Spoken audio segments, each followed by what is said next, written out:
बिस्मिल्लाहिर्रहमानिर्रहीम। अस्सलाम वालेकुम नाज़रीन, मैं हूं साकिब बशीर। नाज़रीन, जो उस्मान मिर्ज़ा का केस है, बड़ा हाई प्रोफाइल, बड़ा भयानक वाक़या था। उसमें लड़का और लड़की पर जिनसी तशद्दुद किया गया था। वीडियोस बनाई गई, वीडियोस वायरल हुई और मुलज़मान जो है 6 जुलाई को पकड़े गए। इसमें जो आज मैंने आपके साथ शेयर करना है, इसका एक हिस्सा जो सुंदस ताहिर है लड़की, उसका जो स्टेटमेंट था वो जो इससे कबल जो है वो सामने नहीं आया था कि एग्जैक्टली उसका स्टेटमेंट था क्या, वो क्या क्या कह रही थी। एक दो नई चीज़ें भी जो है उसमें ऐड हुई हैं, वो मैं आपको बताऊंगा और एग्जैक्टली कहाँ से चली, क्या हुआ, ये रखेंगे। और दूसरा पोर्शन बहुत ही इंपॉर्टेंट है कि सोशल मीडिया, ट्विटर, फेसबुक, जो यूट्यूब, इसके जितना भी कमेंट्स आ रहे हैं, इस पर हम जितनी वीडियोस करते हैं, इसका जो प्रेशर है, क्या अदालतें लेगी, क्या अदालत प्रेशर लेकर इसका फैसला करेगी, कर सकती है।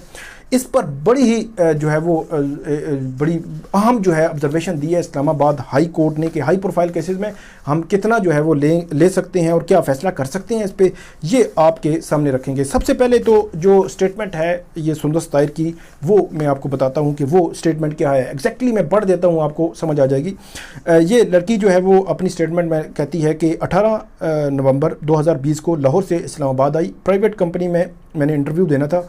असद रज़ा जो लड़का है, विक्टिम है, उसने एक फ़्लैट में मेरे लिए अरेंजमेंट किया, रिहाइश का अरेंजमेंट किया। फैज़ाबाद जो बस स्टॉप है वहाँ से मुझे असद ने रिसीव किया और रात के 9 बजे असद और मैं हम जो है फैज़ाबाद से 10:30 बजे E11 के फ़्लैट पर पहुँच गए। इस दौरान जो उस्मान अबरार है, अदारस भट्ट है और दूसरे लोग जो इसमें मुलज़म हैं, वो फ्लैट पर आ गए और हमें मारना शुरू कर दिया और हमारी जो है वीडियो बनाना शुरू कर दी। इसके अलावा आगे जाकर वो लिखते हैं कि वही जो चीज़ें आपने देखी भी होंगी, जो वीडियो में नज़र आ रही है, मैं उसको दोहराना नहीं चाहता। कपड़े उतारे गए और इस तरह रेप करने पर मजबूर किया गया। आगे जाकर वो लिखती हैं कि अदारस भट्ट और उस्मान अबरार जो है, उन्होंने जो असास सेंसिटिव जो बॉडी पार्ट्स हैं उनको हाथ लगाने की भी कोशिश की और मजबूर किया कि उनके सामने वो डांस करें।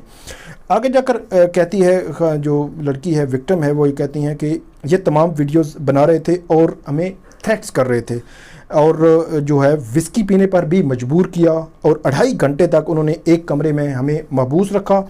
और इस दौरान अताउर रहमान आया और उस्मान अबरार और दूसरे साथियों को उनको साइकोलॉजिकल जो प्रेशर था, नफसियाती प्रेशर जो है, ज़ाहिर सी बात है 2.5 घंटे हो चुके थे, तो वो उनको लेकर बाहर जो है वो चला गया।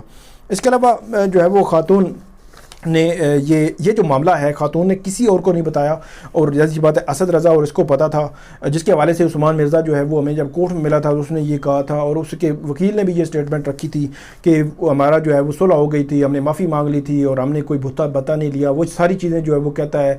और उसके बाद जो है वो कहता है कि ये वीडियो क्यों वायरल हुई। वो वीडियो वायरल हुई कि कोई चुगताई नाम का बंदा था, उसका दोस्त था, जिसके पास वीडियो थी। बाद में उसके साथ कुछ झगड़ा हुआ, 1 करोड़ रुपये चेक जो है डिसऑनर हुआ, उसको उसने गिरफ्तार किया, चुगताई को गिरफ्तार करवाया उस्मान मिर्ज़ा ने। उस्मान मिर्ज़ा के बकौल उसकी बीवी ने इसकी वीडियोस जो है वो वायरल कर दी और उसके बाद ये सारा मामला हुआ।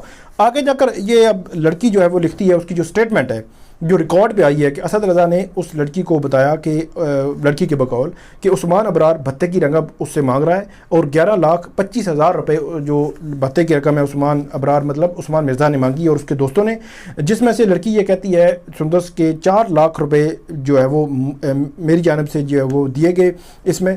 और ये FIR में शामिल तमाम अफराद को पहचान सकती है। ये उसकी जो पूरी स्टेटमेंट है उसमें ये कहा गया और 8 जुलाई को ये जो स्टेटमेंट रिकॉर्ड की गई थी और उसका जो जुडिशल मजिस्ट्रेट है, डिवीजनल मजिस्ट्रेट है, उसके सामने उसकी जो 164 161 की स्टेटमेंट्स जो है, पहले पुलिस और उसके बाद डिवीजनल मजिस्ट्रेट के बाद असिस्टेंट कमिश्नर है इस्लामाबाद का, उसके पास जो है वो ये रिकॉर्ड की गई।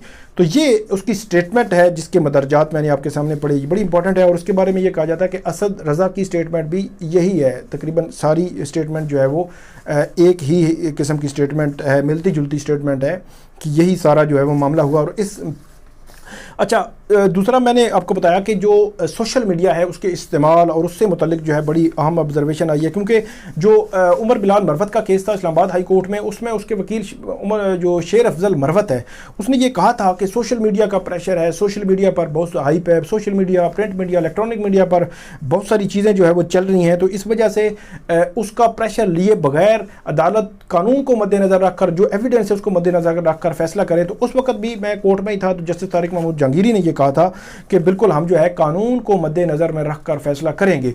اب جو ججمنٹ ہے، جو آرڈر ہے، اس میں بھی بہت امپورٹنٹ جو ہے آبزرو کر دیا ہے، اور میرے خیال میں یہ وہ چیز ہے وہ ہم سب کو، آپ دیکھنے والوں کو اور ہمیں بھی معلوم ہونی چاہیے کہ فیصلہ وہ ہونا ہے جو ریکارڈ پہ ہوگی چیزیں، ریکارڈ پہ ایویڈنس مضبوط ہوگا، ریکارڈ پہ کیس مضبوط ہوگا تو فیصلہ وہی ہونا ہے۔ تو عدالت یہ لکھتی ہے کہ عدالتیں ویوز، کامنٹس، اوپینین اور جو ساری جو ہے وہ ہائی پروفائل کیس کی جو فضا بنی ہوئی ہے اس پہ فیصلہ نہیں کرتی۔ اسی طرح وہ کہتی ہیں کہ social media, print media, electronic media, جس میں جتنی بھی چیزیں آ رہی ہیں، یہ خبریں ہیں، یہ تجزیے ہیں، تبصرے ہیں، ان کو دیکھ کر عدالتیں فیصلہ نہیں کرتی، نہ کریں گی۔ عدالت ہمیشہ دستیاب ثبوت، ریکارڈ اور قانون کو مد نظر رکھ کر فیصلہ کرتی ہے، یہ کہا ہے جسٹس طارق محمود جہانگیری نے۔ اور انہوں نے یہ بھی کہا کہ اس کیس میں بھی جو ہائپ جو ہے وہ بنائی گئی ہے، اور اس ہائپ کے بعد جو پولیس ہے، اسلام آباد پولیس کے حوالے سے انہوں نے بڑی اہم آبزرویشن دی ہے کہ اسلام آباد پولیس نے اس کیس کو بڑا ہائی لیول پہ، سینئر آفیسر جو ہیں پولیس کے، انہوں نے انویسٹیگیٹ کیا ہے، انہوں نے اس کیس کو دیکھا ہے، انہوں نے اس کی جو جانچ پڑتال کی ہے۔ تو عدالت یہ کہتی ہے کہ اب ہم یہ توقع کرتے ہیں کہ اسی طرح تمام کرمنل کیسز کو پولیس جو ہے اسی طرح پرائرٹی بیسس پہ اسی طرح انویسٹیگیٹ کرے گی جس طرح اس کیس کو میڈیا کے پریشر یا ہائی پروفائل ہونے کی وجہ سے یا ویڈیو وائرل ہونے کی وجہ سے اس کو کیا گیا۔